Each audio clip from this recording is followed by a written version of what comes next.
Hello. So, a while ago I streamed a Megathon where I played through Mega Man's 1 to 11 to kind of pay homage to one of my favorite video game series, and I just finished making a video that I was really proud of spanning all 11 games, but before I rendered the video, I accidentally deleted my VODs for Mega Man 7 to Mega Man 11, so I no longer have footage for more than half of what this video is supposed to be. I'm sad because Mega Man is really important to me, and this was supposed to be like a passion project video, and you guys just won't get to see the whole thing. But I've always been shit at backing up files, so I mean, this is basically a learning opportunity for me. I feel like it's like a lesson in backing things up. I still have the footage of Mega Man's 1 through 6, even though it's not the whole thing, and I figured that it would be a waste to just do nothing with it, so I wanted to upload what I have for you guys. And maybe it's corny for me to even be talking about this, I guess I could have just uploaded what I have and pretended like it was a finished product, but because this project was so special to me, I just wanted to be honest about it. Anyway, hope you guys enjoyed the video. Mega Man 1 was released in 1987 for the Nintendo Entertainment System. As the first title, this one formed the basic framework for all of the Blue Shooty Man's adventures. Step 1, choose boss. Step 2, do boss's stage. Optional step 3, die, a lot. Step 4, kill boss and steal his power. Step 5, repeat while using your stolen powers to strike each boss's weakness. Step 6, enter Wily's castle. Step 7, kill more bosses that you don't steal powers from. Step 8, enter the boss gauntlet where you have to fight all of the robot masters consecutively. And finally, step 9, defeat Dr. Wily. As we'll see, there is some slight variation to this throughout the series, but this basic game flow remains in all 11 titles. It is the core Mega Man experience. The 6 robot masters in this game are appropriately basic for the first title. They're each assigned a thing that they do, and their visual design reflects it. Iceman does ice, Fireman does fire, Bombman does bombs, Elect does electricity, Cutsman does cutting, and Gutsman does guts? I guess Gutsman is the one boss that deviates a bit from this naming formula, since he's not throwing guts everywhere, he just has guts, meaning that his thing is being strong. I don't know about you, but I want him in my guts. I was impressed with the boss weapons in Mega Man 1 because they all have their own unique uses and identities. They aren't just basic projectiles in different colors, they actually do different things and excel in different areas of the game. Mega Man 1 is known to be notoriously hard, and there are a few reasons for this. One is that the platforming can be brutal due to the enemies positioning themselves to disrespectfully knock you into the many instant death pits or spikes. If you're not used to NES-era platforming, it requires some tight inputs and can be very frustrating at first, especially when you're doing segments like this disappearing block puzzle. The other thing is that the game's controls don't feel the most responsive at times. Sometimes inputs can feel delayed or clunky, making an otherwise hard game even harder. The last thing is that the boss fights can be brutally difficult if you don't utilize their weaknesses, and some are hard even with weaknesses, so it's very common to exploit glitches in this game to clear some of the harder bosses. One of the most memorable parts of Mega Man 1 for me is the Yellow Devil. I just love this guy's design and how he fights by manipulating his own pixels. He's such an iconic video game boss that's extremely tough, but rewarding to beat. Every Mega Man game has great music, so instead of just saying it's good every time, I'm gonna give out a Pasta Jam Award to each game where I pick my favorite song on that soundtrack. The world first Pasta Jam Award for Mega Man 1 goes to Elec Man Stage.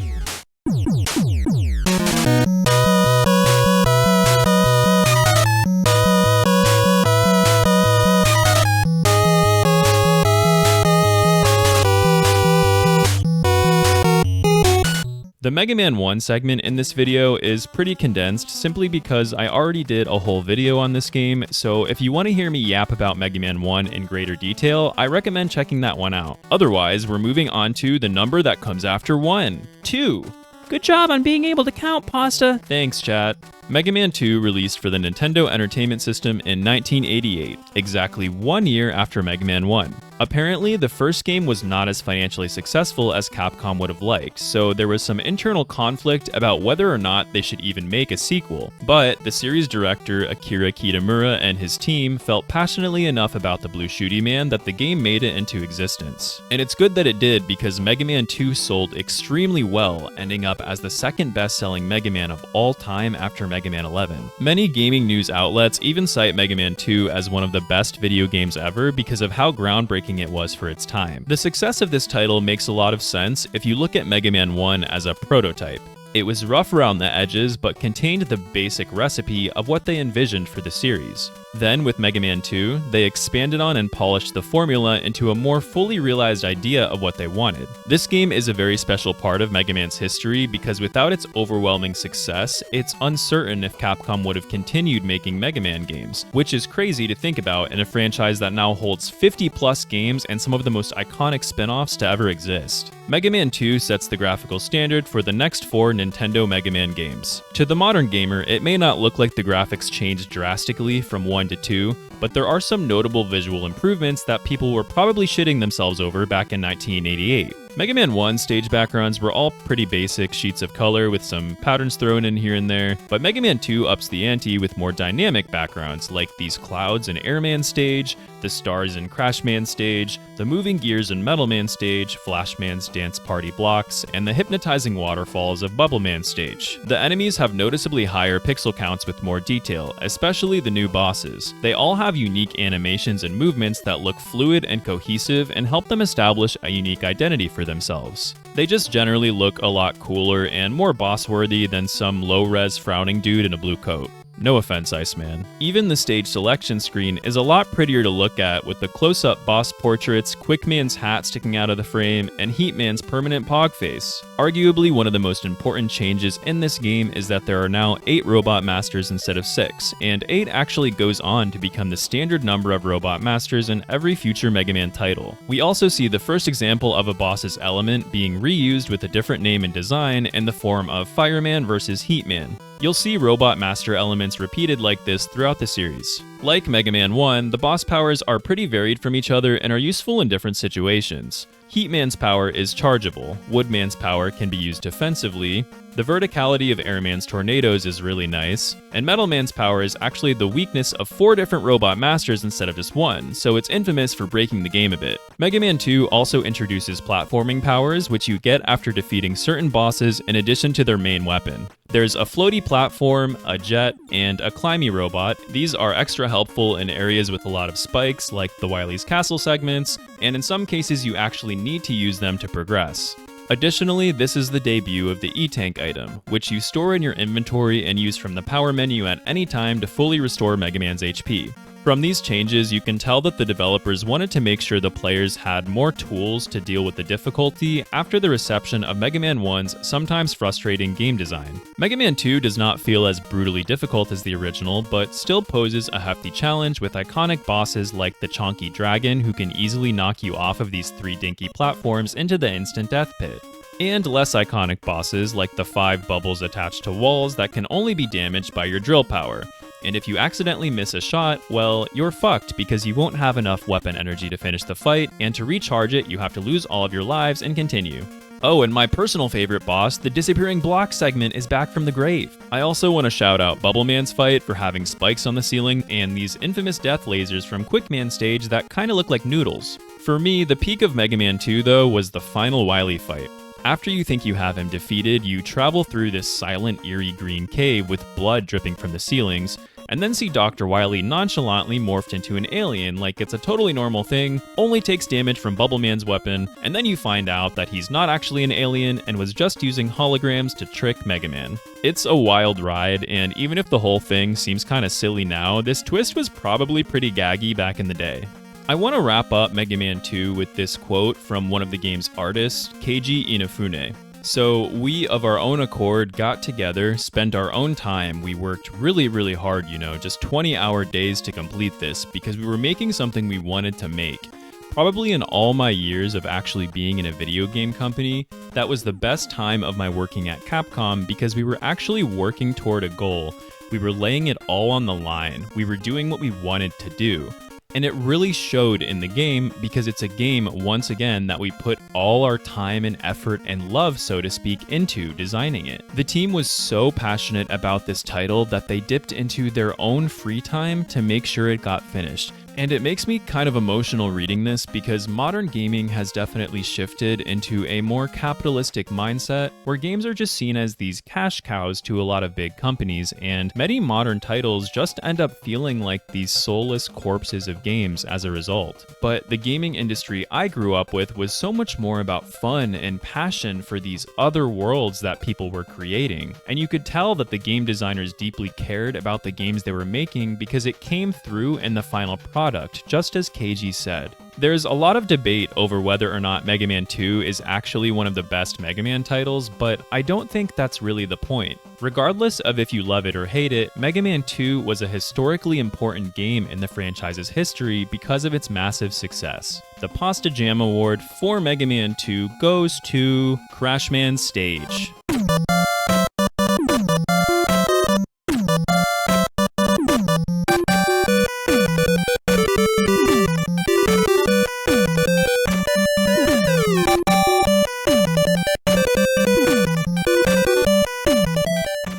And next came Mega Man 3, released for the Nintendo Entertainment System in 1990. Notably, this is 2 years after Mega Man 2, whereas there was only a 1-year gap between the first two games.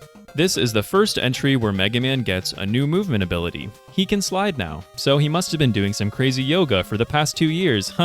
Sliding is used to traverse small corridors, helps with dodging attacks, and becomes a core part of Mega Man's kit in the future Mega Man games, so it's noteworthy that 3 is the game that introduced this ability. This also marks the gameplay debut of the goodest boy Rush, who functions like an evolved version of the platforming weapons in Mega Man 2. You start the game with Rush Coil, which lets you bounce up to high locations. You later unlock the Rush Jet, which allows you to hover freely in all directions, unlike the jet in Mega Man 2 that only travels straight ahead. The third one is Rush Marine, and although this was a cool concept, it was kind of a flop for me because there are only 3 places in the entire game where it's actually usable, since you can only summon it in water. Mega Man's bro, Proto Man, also makes his premiere in this game.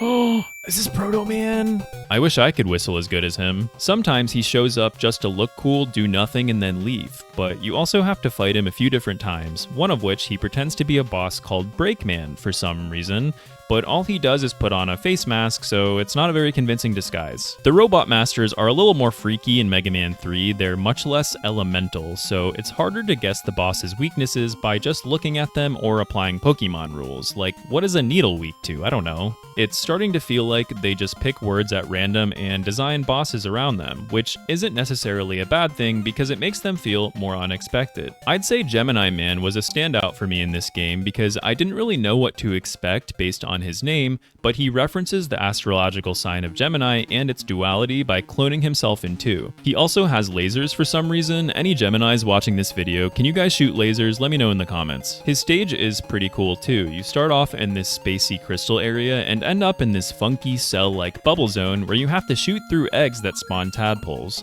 Does it make sense? No. But is it awesome? Yes. Other notable stage elements, Snake Man's stage is almost entirely composed of snakes that you have to walk across, Top Man is in a giant greenhouse for some reason, and Magnet Man has this cool disappearing block puzzle that we've never seen before. Top Man tried to do something hipster by giving you this clunky spin power, and while the concept of a melee power sounds really neat, it felt unnecessarily difficult to hit with, the payoff kinda sucks, and sometimes it just inexplicably drains your whole power bar for no reason. Once you beat the 8 Robot Masters, instead of going straight to Wily's castle like in the previous 2 games, Mega Man 3 diverges from the formula and gives you 4 more stages. These stages are remix of the ones you've already played, but instead of fighting their respective Robot Masters, there's a new robot guy named Doc Man who appears twice on each level and mimics Mega Man 2 bosses. I guess they thought it'd be cool to bring back the old bosses, but honestly, it kinda kills the pace of the game having this huge chunk of recycled content in between the Robot Masters and Wily Castle. Mega Man 3 is actually the longest game of all 11 entries solely because of these extra stages. In Wily's Castle, I was pleasantly surprised to see the return of one of my favorite bosses, the Yellow Daddy, except he looks like he got stung by several bees. I definitely prefer his Mega Man 1 design. Oh wait, does he have Booba? After you defeat Wily and his stupid little contraptions with his stupid multiple phases, you're saved by the one and only Proto Man. I'm obsessed with Proto Man's dialogue here. Where's Dr. Wily? Oh no, too late. And he just teleports away instantly without even attempting to look for him. It reminds me of this Wendy clip. Oh, she passed away? Oh. All right. And don't worry, I didn't forget about the prestigious Pasta Jam Award that you all love so much. My favorite song in Mega Man 3 is the Epilogue song.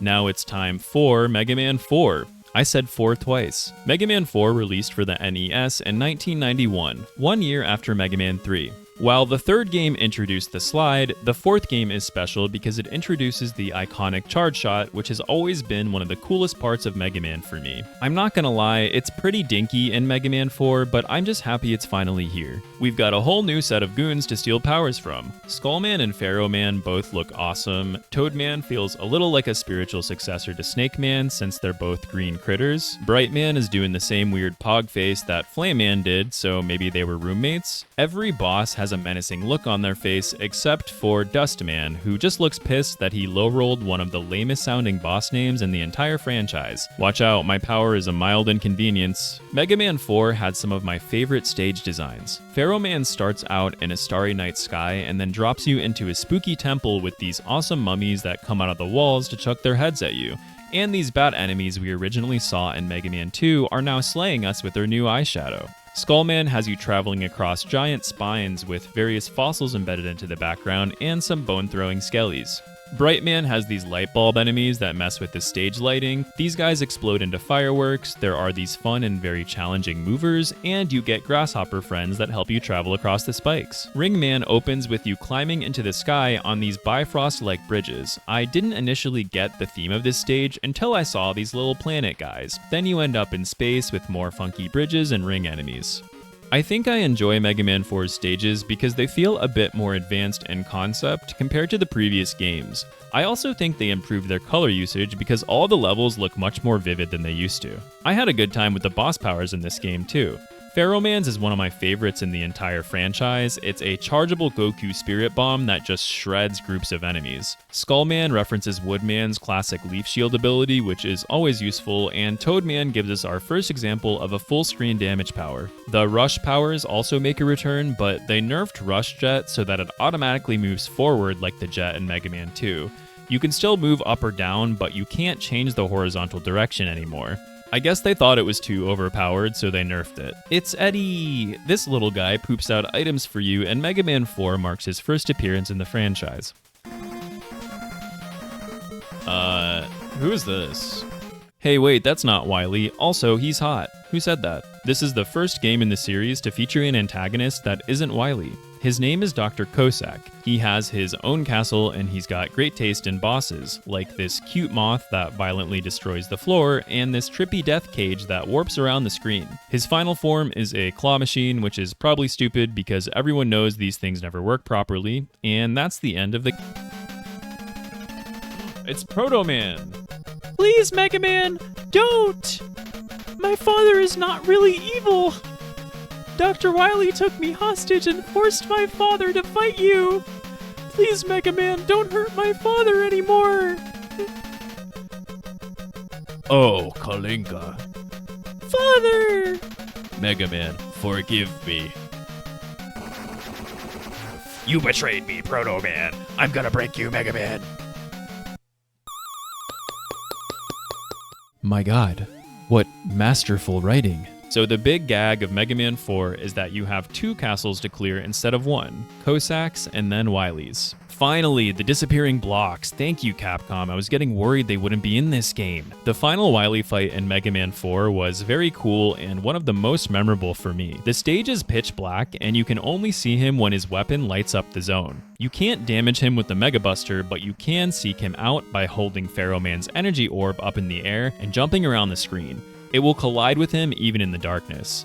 It feels like an epic game of hide and seek, and I love that they featured Pharaoh Man's power here as this crazy iconic ability that takes down Wily.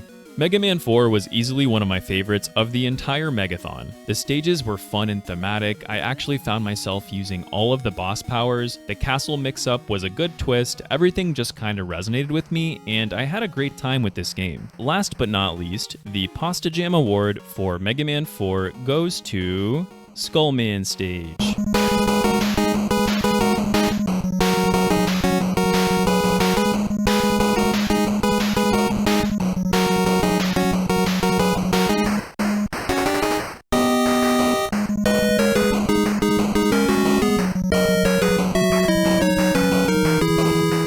I hope you're still alive to jive with Mega Man 5. Mega Man 5 released in 1992 for the Nintendo Entertainment System 1 year after Mega Man 4. This time around, Proto Man is off the shits and randomly decides to kidnap Dr. Light, and leaves his scarf behind on the main menu screen to let you know this game is about him. In this title, the charge shot gets a very welcome upgrade. It's bigger in size, pierces enemies, and seems to do a lot more damage than the dinky version in Mega Man 4. There's also a new collectible introduced. You gather letters to spell out Mega Man 5, which conveniently has 8 letters, so there's one in each Robot Master stage. When you collect them all, you unlock Mega Man's burb friend Beat, another iconic helper robot in the franchise next to Rush and Eddie. Using his power has him hover around you like a familiar and automatically peck at anyone in range, each hit draining energy from the weapon. I see why his name is Beat, because he beats everyone up. Rush Coil got a really weird change in this game. Instead of acting as a spring, Rush jumps off the ground himself so that you can jump when he reaches the top. It achieves the same outcome as the version in the previous games, but I'm not really sure why they changed it. It just feels kind of bizarre. The Robot Master designs in Mega Man 5 were unfortunately mostly forgettable for me, except for Charge Man, who, based on his name, you might expect him to be an electricity boss, but nope, he's a train. There are a couple of cool stages here. Wave Man lets you ride a water bike, which marks the first auto-scrolling vehicle segment in the series, and Gravity Man has these vector panels that cause you to flip upside down, and he messes with the gravity in his actual fight. We've seen this kind of gravity manipulation a lot in video games now, but I imagine that back when this game was released, this concept was pretty fresh, so it must have been even cooler to experience it at the time. His power, Gravity Hold, is one of the funniest in the whole series. What?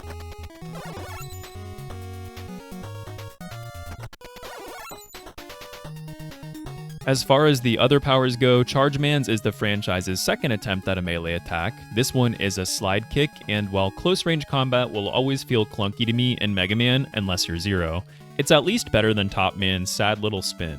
Starman is the third boss to have a shield power after Woodman and Skullman, and Stone Man's power has a neat spiral pattern that I appreciate, but isn't always great at hitting things. This castle has one of my favorite endgame stages. What the fuck? It's this crumbling tower that you don't actually climb. Instead, you destroy these pillars that make the tower slowly fall toward you until you reach the top. Having such a physics-heavy puzzle in an NES title like this was very unexpected, and I was impressed. Now, I know everyone's thinking, Pasta, where are the disappearing blocks? Does Mega Man 5 have disappearing blocks? Well, don't fret, because Capcom included them again, just for us. Yay! The boss of Proto Man's castle is, you guessed it, Proto Man, no! I thought we were friends.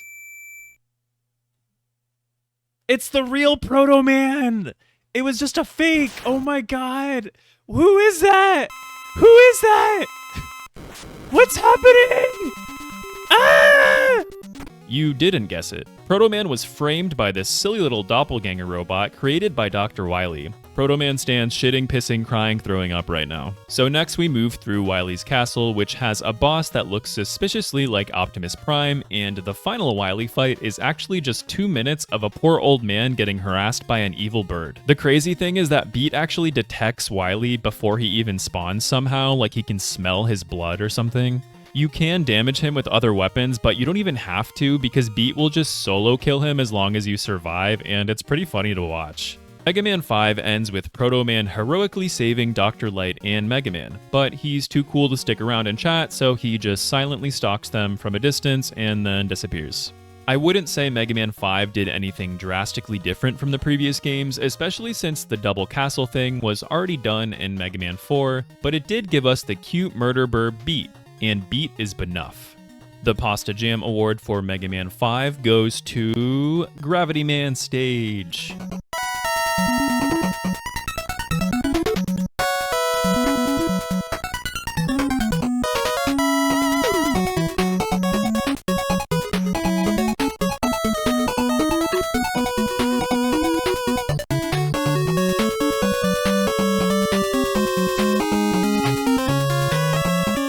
Up next is Mega Man 6, brought to you by A Bundle of Sticks. Mega Man 6 was released in 1993 for the Nintendo Entertainment System, a year after Mega Man 5. The opening introduces us to a new villain named Mr. X, who weirdly has the same balding hair and mustache as Dr. Wily, but surely this is an entirely different character, right, Capcom?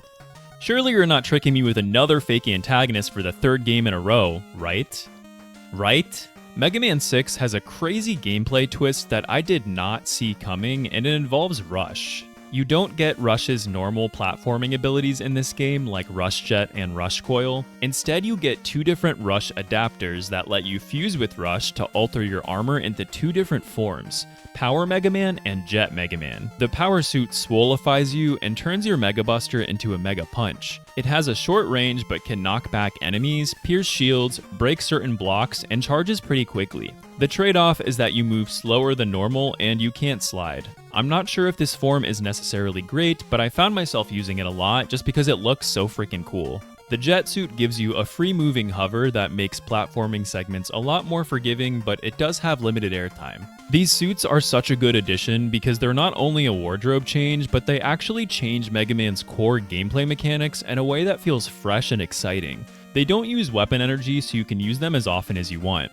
Our favorite murder burb Beat returns as an unlockable buddy, but this time you only have to spell out B-E-A-T and you get the letters from finding secret exits on 4 of the boss stages. Mega Man 6's Robot Master lineup is pretty stacked. Usually there will be at least 1 or 2 bosses that are duds, but every single boss on this list piqued my interest. They all stand out as visually distinct, and they felt compelling in a way that made me excited to see them in action. We also get a cool new boss intro screen that gives the Robot Masters their own stat chart, where Capcom apparently thought everyone wanted to know the height and weight of each boss. Now all we need is dick size so we can find out how big Centaur Man is. I'm just kidding. No, I'm JK. Unless Blizzard Man Stage gives us a fun sinking ship segment, introduces us to these timed blocks that we'll see later on, and just look at Blizzard Man on his little skis wearing his stupid little hat. He's so cute. Flame Man Stage has these pools of oil that enemies can ignite to make it harder to traverse. Nightman throws us into a very aesthetic castle filled with spooky traps that made me feel like I was in Castlevania, but I really want to talk about Centaur Man, and I don't mean his cock.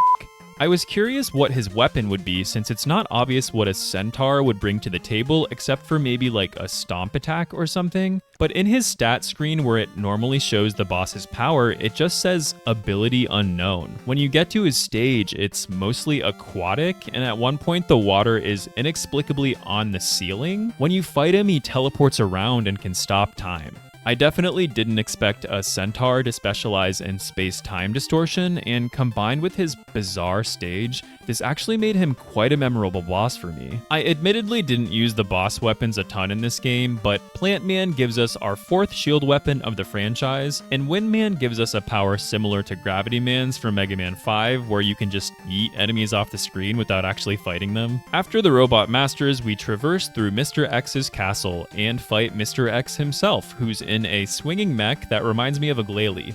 Yay, we beat the game. Oh wait. My scheme for world domination has failed, but I still have enough power to destroy you. Mr. X is Wily all along? What? This is crazy? I'm shitting? Oh my god, fuck. This twist is particularly funny to me because it reads like Wily created this entire fictional persona just so that he could have 2 different castles. And speaking of twist, look at these crazy disappearing blocks! In Wily's castle, we get to fight Meganium and this horrendous thing that has no concept of personal space. I think this game has one of the easiest Wily fights of the entire franchise. It's just really basic. Unfortunately, it looks like they did nerf Beat's tracking, so you don't even get to watch him bully Wily anymore. In an unexpected turn of events, Wily actually doesn't escape after the fight because Megaman ties him up and sends him to prison. Good for you, Megaman, the evil is defeated. Additionally, Mega Man 6 was actually the final Mega Man game to be released on the Nintendo Entertainment System, so imprisoning Wily might have been Capcom's way of concluding Mega Man's run on his OG console. The Pasta Jam Award for Mega Man 6 goes to Nightman Stage.